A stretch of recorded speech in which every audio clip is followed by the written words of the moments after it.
making it. You're not one to be pigeonholed. The fact that we're sitting around your work and your art, that you're constantly, when you're not recording music, creating these beautiful pieces of art, is a testament to that. Tell me about your art. I started painting about 10 or 11 years ago, and I was going through some personal problems, and interestingly, a friend of mine who knows me very well said, "You should paint." And I don't know why that resonated with me. I went out and bought canvases and paints and brushes and palette knives and all that you would go buy in an art store, although I didn't know how to paint. Really? Yeah. The only rule I had was no rules. I didn't know what I was doing. The only limitation was the edge of the canvas. Whatever went onto the canvas was a way for me to get in touch with myself. I never had any notions or aspirations to do art shows. You didn't even sign your first painting? No, my first painting, which is hanging in the house, was not signed.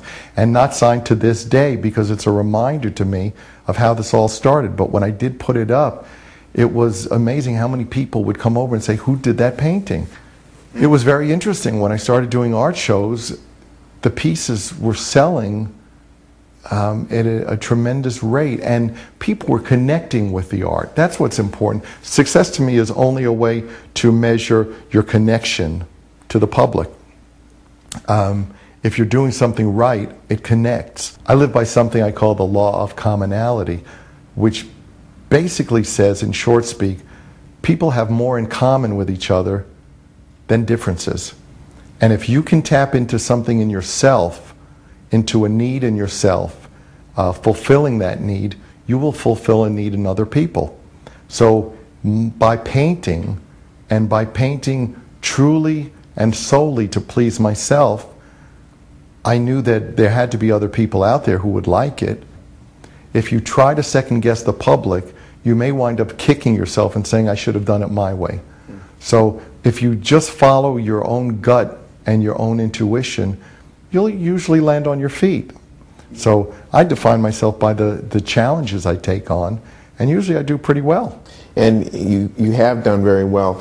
You haven't allowed people to put you in a box. And, even coming out here and seeing your life here, you have 4 kids, you are a painter, you're a musician, and you're not ashamed to call yourself a businessman.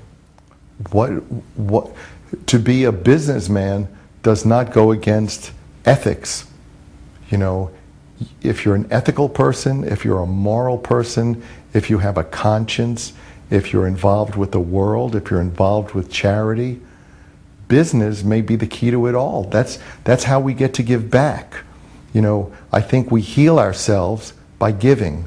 Success without giving back is success that's unwarranted.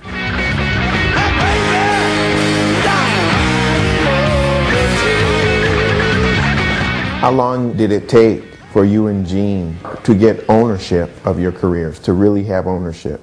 We were always savvy enough to be aware of what was going on around us. We've always been, and I've always believed that you have to be diligent and vigilant. You know, most people succeed once, and if you don't take advantage of that success, you'll be one of those "whatever happened to" stories on VH1. So it's, you know, I can't stress enough that it's really not just about music. When you talk 360, I just go, of course, the 360 deal is mine because I created everything. Why would I be giving that away to people who had nothing to do with it? Often if we need an outlet, we can find the outlet, whether we make a deal with a large retail chain. We're luckily and thankfully at a point now where we don't need a record company. We can bypass the record company and go immediately to retail. And in 2009, you had a record called Sonic Boom that went to the top of the Billboard charts after all of the years that you've been in this business. But you also did a lot of touring. You did some touring in support of that album. Then you did another tour in 2010 and 2011, more touring. Now you have this new album coming out. You'll do touring for that album.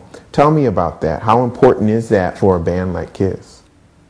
I think for a band like Kiss, but more specifically for Kiss, it's very important to tour, because after our longevity and how long we've been successful, we actually become more, for lack of a better term, immortal by going back out there. When we go on stage and you see the band 30 years later and say they look the same, they sound better, it makes us more into superheroes.